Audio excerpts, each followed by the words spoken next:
Tidak. Nah, sumber energi kita makan dan minum. Selain makan dan minum apa? Ada yang tahu? Sumber energi selain makan dan minum adalah matahari, lalu angin, air, dan bahan bakar minyak. Jadi tahu ya sumber energi kita itu dari mana? Dari makan dan minum, dari matahari, angin, air, dan bahan bakar minyak. Sekarang Ibu akan membagi 5 kelompok. Silahkan berkumpul dengan kelompoknya. Sudah? Sudah ya? Nah, tugasnya adalah coba kalian diskusikan. Jelaskan mengenai sumber energi yang berasal dari makan dan minum untuk kelompok 1 dan kelompok 2 menjelaskan sumber energi dari matahari, kelompok 3 sumber energi dari angin, kelompok 4 dari air, dan kelompok 5 dari bahan bakar minyak. Jelas ya? Nah, sebelum mengerjakan, apakah ada yang ingin ditanyakan? Cukup jelas ya? Baik, silakan mengerjakan. Nah, sudah semua? Kelompok 1 sudah? Kelompok 2 sudah? Kelompok 3 sudah? Kelompok 4 dan 5 sudah ya? Nah, sekarang coba masing-masing kelompok mempresentasikan hasil diskusinya. Nah, baik.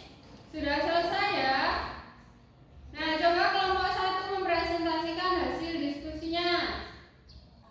Terima kasih kepada kelompok 1, 2, 3, 4, dan 5 yang sudah mempresentasikan hasil diskusinya.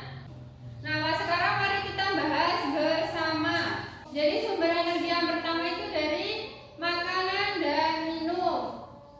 Makan dan minum adalah sumber energi bagi tubuh. Dengan makan dan minum kita bisa melakukan berbagai aktivitas ya. Nah, coba contoh kita tidak makan dan tidak minum, apakah kita bisa berangkat sekolah hari ini? Tidak. Nah, mulai sekarang dibiasakan ya sebelum berangkat sekolah kita harus sarapan terlebih dahulu agar mempunyai energi untuk belajar di sekolah. Nah, selanjutnya sumber energi dari matahari. Sudah dijelaskan di kelompok 2 ya bahwa matahari adalah sumber energi terbesar di bumi. Nah, manfaat dari matahari itu untuk apa? Tadi untuk apa?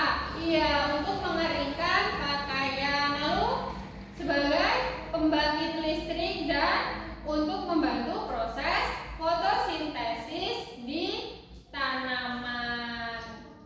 Lanjut kelompok 2. Lanjut kelompok 3 membahas mengenai sumber energi yang berasal dari angin. Nah, angin tadi itu apa? Angin adalah udara yang bergerak di sekitar kita. Manfaat angin apa? Iya, salah satunya yaitu sebagai pembangkit listrik tenaga angin. Jadi selain matahari, angin juga bisa dimanfaatkan untuk pembangkit listrik. Nah, kelompok 4 bahas mengenai sumber energi yang berasal dari air. Sumber energi yang berasal dari air dimanfaatkan untuk tubuh. Kita minum dengan air. Tanpa minum, apakah kita bisa memiliki energi? Tidak, karena tubuh kita membutuhkan air. Nah, selain itu, air juga dimanfaatkan untuk apa? Untuk pembangkit listrik. Paham ya? Nah, yang terakhir sumber energi yang berasal dari bahan bakar minyak. Sudah dijelaskan di kelompok 5 ya. Bahan bakar minyak atau BBM itu berasal dari mana? Dari fosil hewan jutaan tahun yang lalu. Berarti lama sekali ya. Salah satu manfaat dari BBM ada yang tahu? Iya, untuk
mencari bagaimana proses sumber energi matahari